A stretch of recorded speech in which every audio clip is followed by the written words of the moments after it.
Honours চতুর্থ বর্ষের শিক্ষার্থীরা, আজকে তোমাদের টেন্সর অ্যানালাইসিস বইয়ের খুবই গুরুত্বপূর্ণ একটি অঙ্ক তোমাদের আজকে প্রমাণ করে দেখাবো। তো অঙ্কটা হচ্ছে যে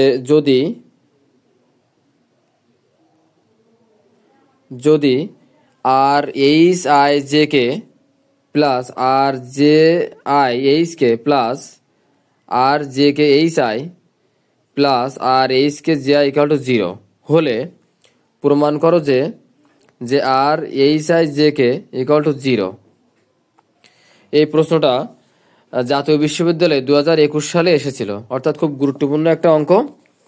তো এখানে দেখো যে এখানে প্রথমে যেটা আমাদের দেওয়া আছে সেটা আমরা প্রথমে লিখে দেবো। আমাদের যেটা দেওয়া আছে অর্থাৎ প্রশ্ন যেটা দেওয়া আছে সেটা আমরা এখানে দেব যে R H I J K plus R J I H K plus R J K H I এবং R H K J I, এটাকে আমরা 1 নম্বর সমীকরণ দিলাম।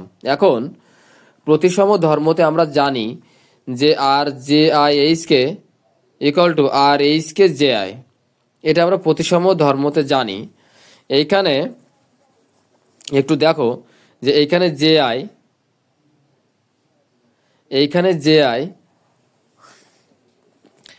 এইখানে জে আইটা আগে ছিল, এটা পরে, এটা প্রতিসম ধর্ম অনুযায়ী, এবং এইচ কেটা এখানে আগে ছিল এখানে পরে, এটা হলো প্রতিসম ধর্ম অনুযায়ী। প্রতিসম ধর্ম অনুযায়ী এখানে বলা যায় যে R J K H I equal to R H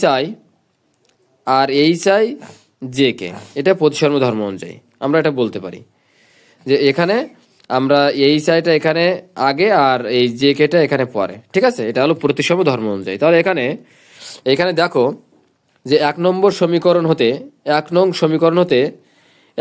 সমীকরণে কি দেওয়া ছিল। এখানে দেখো যে 1 নং সমীকরণ হতে আমরা কি বলতে পারি যে R J I H K equal to R H K J, এটা আমরা বলতে পারি। তাহলে আমরা এইটা সমান এটা বসাবো, ঠিক আছে। তাহলে আমরা দেখি যে আমাদের জে আই মানটা কোথায়, আমাদের এইচ কে মানটা কোথায়। তাহলে আমাদের এইচ কে মানটা H K J I equal two আমরা জে আই এইচ কে বসাতে পারি, জে আই এইচ কে, ঠিক আছে। এইচ কে জে আই আমরা বসাতে পারি, এইচ কে জে আই বসাতে পারি। তাহলে এখানে দেখো H K J I,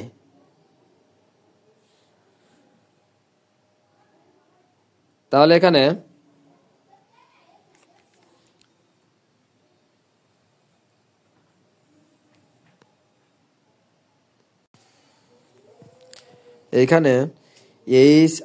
H I J K আর এখানে R H I J K, এই দুইটা যোগ করলে হচ্ছে 2 R H I J K, আর এখানে R H K J I R H K J I যোগ করলে হচ্ছে 2 R H K J I equal to 0। এখান থেকে আমরা এই দুইটা যোগ করলে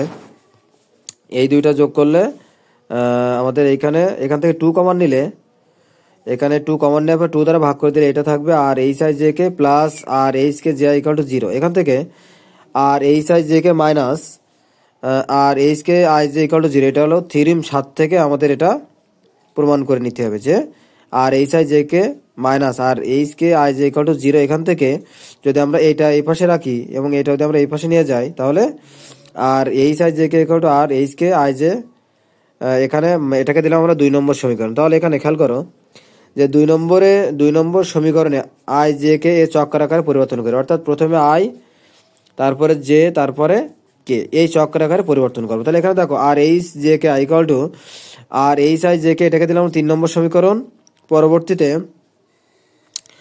পরবর্তীতে আমরা এখন চক্রাকার ধর্মতে আমরা জানি যে R H I J K plus R এইচটা রেখে দিলাম জে কে আই, তারপরে আমরা এইচটা রেখে দেবো, তারপরে কে আই জে, অর্থাৎ প্রথমে আই লিখবো তারপরে জে তারপরে কে লিখবো। তো এখানে খেয়াল করো এইখানে হচ্ছে যে R H I J K plus R I J K এবং R H I J K equal to 0। তাহলে আমরা বলতে 3 H I J K equal to 0 R H I J K equal to 0 প্রমাণিত।